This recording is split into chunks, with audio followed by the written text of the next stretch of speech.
Hey there, Linda Murphy here again, and today I'd like to talk to you about another tool for our empowerment toolbox. That's books. I am an avid reader. I'm always reading, so it seems, and once I started down my breast cancer journey, I realized that I can get a lot of help and guidance through books, and I found the author Louise L, and she has been very instrumental in the beginning of my life as I was going through my breast cancer journey and beyond. And her books have just, they spoke volumes to me. So the first book that I'd like to talk to you about is You Can Heal Your Life. I read that probably 4, 5, 6 times in the beginning of my journey because it spoke so loudly to me. It made so much sense to me. And it just helped me understand many things that I was going through. Another book that I read was, she calls it Mirror Work. In my video, I talk about it as Mirror Talk. And it's the same kind of essence that you talk into the mirror to start learning how to love yourself. And I learned some of my original techniques from Louise L. Love your body. This book is wonderful. It has many, many positive affirmations that you can say to your body and to help give you that uplifted spirit that we always need when it comes to our bodies and to our self-esteem and all. Very, very helpful. The next book is The Power is Within You. And yes, the power is within us. We are so powerful. The mind is so powerful. The words that we use, whether it's negative or positive, the emotions that we have behind those words are so powerful. And this book talks quite a lot about that. So these are the first round of books I wanted to share with you. Again, they're all Louise L books. And very, very helpful on my journey of not only finding out about how to heal myself with breast cancer, but beyond that, how to find out who I am. Again, these books were very, very powerful to me. Here's the next grouping of books I'd like to share with you. I'm going to continue on with Louise L as the author. Gratitude, A Way of Life. You might have watched one of my videos which talked about gratitude, thankfulness, appreciation. That all came from originally from this book, and I just live a life like that, and she has been very helpful in enlightening me to the gratitude and thankfulness. Next one is Heal Your Body. This is a reference book. I use it all the time. If you have any kind of illness or disease or something negative going on in your body, this book is a great reference book. You look at what's going on, look up the issues that you're having. Louise L has the negative emotions behind the illness or the disease. And then she also follows that up with positive affirmations. And this is just a wonderful, wonderful reference tool. I use it all the time for my members of my family, for myself. And sometimes it's just a matter of changing your mindset and the emotions and the words that you use and to get yourself into better health. The next book is Creative Visualization by Shakti Gawain. I have found this to be very helpful, and I did do a video about imagination and visualization, and my information came basically from this book, so I found this to be very helpful on my journey. And this last book here is Bye-Bye Self-Sabotage by Dr. Tracy, Latz, and Dr. Marion. I found this book to be very helpful, and as I suggest in the beginning of the book, to read it through all the way to the end, and then refer to it when certain issues come up, and that's how I use the book, and it has been very helpful to me. And on an aside, when I have referenced a mentor in my life in the past videos from the beginning of my cancer and beyond, Tracy Latz has been my mentor. She was with me from the moment that I found out that I had cancer. She was with me at the end of my cancer treatment, and she's been with me ever since as my mentor. She's been part of my life for over 20 years. I have found her to be an unbelievable mentor, teacher, friend, encapsulated into a total bubble of love. So it has been a wonderful journey with Tracy, and I just love her book, hers and Marion's book, Bye-Bye Self-Sabotage. Okay, the next thing I'd like to talk to you about, it would be another tool for your empowerment toolbox, and that would be a spiritual place that we set up in our household. It can be a really small space, it can be an elaborate space, it can be whatever you want. And what I use it for is I go there for my place of peacefulness, my place of chill out, my place to reconnect, all parts of myself I should say, reconnect with the universe, my higher self or whatever. It's just a very, very soothing place. I use it as my reading area. Some people have a little shelf or a table or something in their closet because they don't have a lot of space in their room.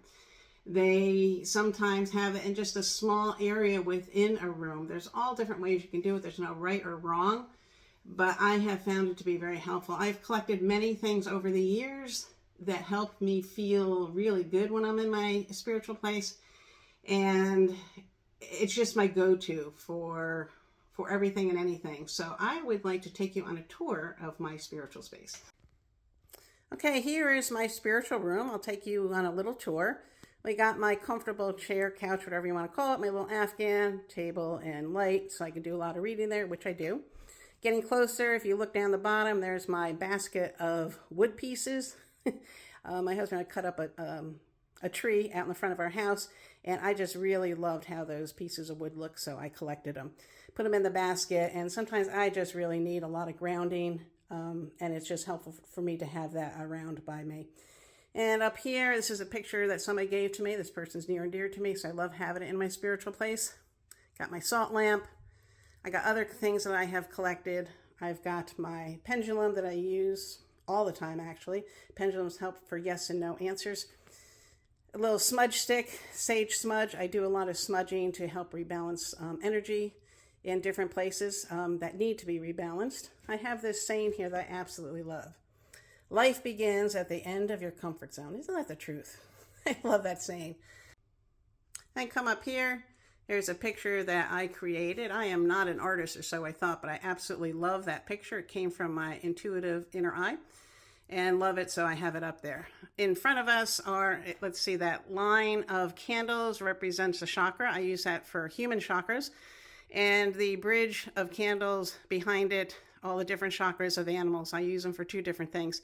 I use my pendulum to help me work on healing humans as well as animals. And the humans or animals can be in my presence or remotely, however it is that we want to work together.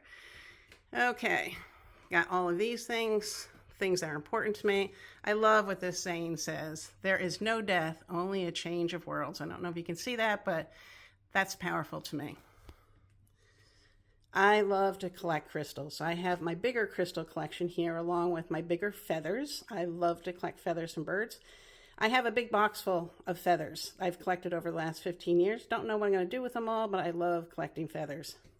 Here's a saying that I absolutely love. Nature speaks to those who are listening. There's so much to learn from nature. Our mind just has to stay still for us to hear what nature has to say. Over here is a picture. Someone had painted that. So this person is near and dear to my heart, so I really wanted it in my spiritual room because it means a lot to me. Here's my wooden seat. Quite often I need to feel the sense of being grounded. It connects me with Mother Earth. I just sit on this seat and I can just feel the power of Mother Earth come through. Working through, I have this holder of more crystals. I absolutely love this. Many of my larger crystals are in there. I have a picture of two of my cats that have passed on, and they do help me from the other side. They help give me guidance. You'll also find in the middle, I have lottery tickets for mega millions and the Powerball, because I know at some point I'm going to win the jackpot of either one of those. I don't care which one, I'm going to win. And I have a crystal pillar in front of it to help create more energy, to bring that jackpot winning to me. It's just like a fun little thing I do, but hey, my cats are there on each side of it. They can help guide that towards me also.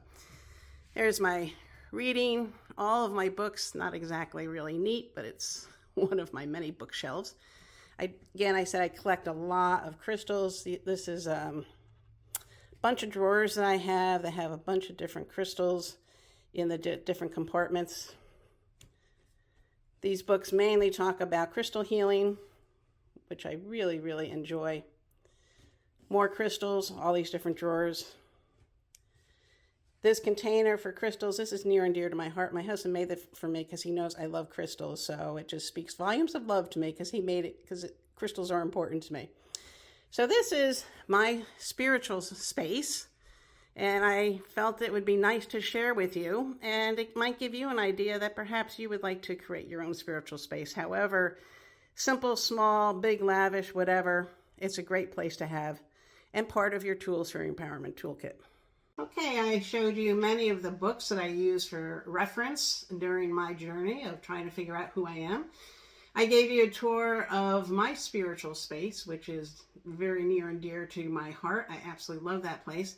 And then I am basically wrapping up this series. I have given many different tools for our empowerment toolkit, and I thought I'd end the series with a tour of my spiritual space, because there's many tools that I use that I have within my spiritual space. So this is the end of that series, but you never know what's going to come down the pathway. So until next time, bye-bye now.